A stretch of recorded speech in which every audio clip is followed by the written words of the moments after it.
کے لیے نعرہ لگا دو۔ اسرائیلی کتوں کو فلسطین سے بھگا دو۔ تمام حضرات سے گزارش ہے کہ اپنی جگہ بیٹھیں، انشاءاللہ پروگرام اختتام کو پہنچنے والا ہے، اور میں صدر جلسہ سے گزارش کرتا ہوں کہ صدارتی خطاب فرمائیں۔ بہت ہی کامیابی کے ساتھ آج کی اس محفل کا انعقاد ہوا ہے،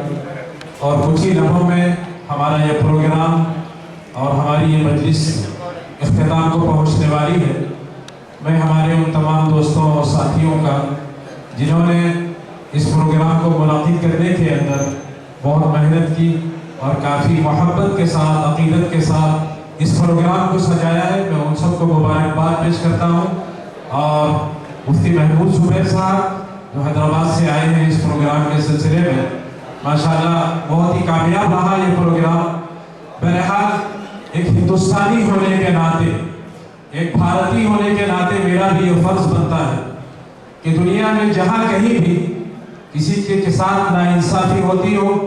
کسی پر ظلم ہوتا ہو، تو یہ ہم سب کی اجتماعی ذمہ داری بنتی ہے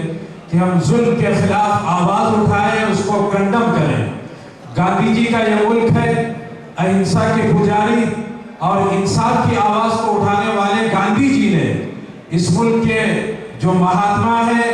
اس ملک کے جو پتاما ہیں، انہوں نے فلسطین کے حق کے اندر آواز اٹھائی تھی اور فلسطینیوں کے بارے میں کہا تھا کہ فلسطین یہ فلسطینیوں کا حق ہے، یہ ان کا اپنا ملک ہے، اور اس ملک کی روایت آزادی سے لے کر آج تک رہی ہے۔ اور یہ پہلی مرتبہ ہے کہ ہمارے ملک کا وزیر اعظم، اس کو اتنی عقل نہیں ہے کہ وہ جو ہے فلسطینیوں کے حق میں آواز اٹھانے کے بجائے وہ ناانصافی کی آواز میں آواز ملا رہا ہے اور ظلم کا ساتھ دے رہا ہے، اور وہ صرف یہ کہہ رہا ہے کہ اسرائیل کا حق ہے اور اسرائیل کی تائید کر رہا ہے۔ ہندوستان کی پوری تاریخ میں یہ پہلی مرتبہ یہ ہوا ہے، ورنہ آج سے پہلے کسی کی یہ مجال نہیں تھی، یہ کسی کی جرأت نہیں تھی، یہ کسی کی ہمت نہیں تھی کہ فلسطینیوں کے خلاف کوئی آواز کہے۔ میرے بھائیوں، کسی کے بولنے سے کچھ نہیں ہوتا۔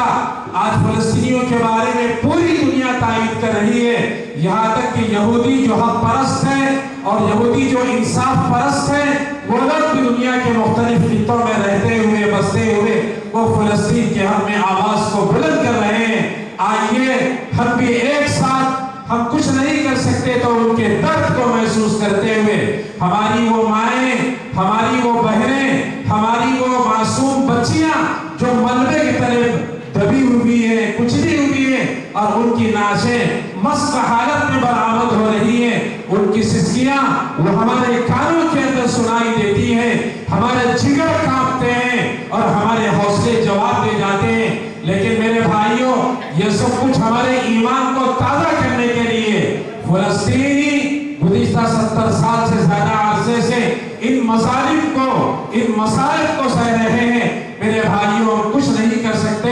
تو رات کی تنہائیوں میں اور رات کے آخری وقت میں ان کے لیے آہ سحرگاہی میں اللہ کے آگے روتے ہوئے جو جملے تو کہہ سکتے ہیں، ان کے لیے دعا تو کہہ سکتے ہیں۔ آئیے ہم سب مل کر دعا کریں، اے اللہ فلسطینیوں کی مظلومیت کا خاتمہ فرما دیجئے اور ان کے ظلم کا خاتمہ فرما دیجئے، اور ان کی اور جو ہے ان کے اوپر اے اللہ اچھی صبح کا آغاز کر دیجئے، اور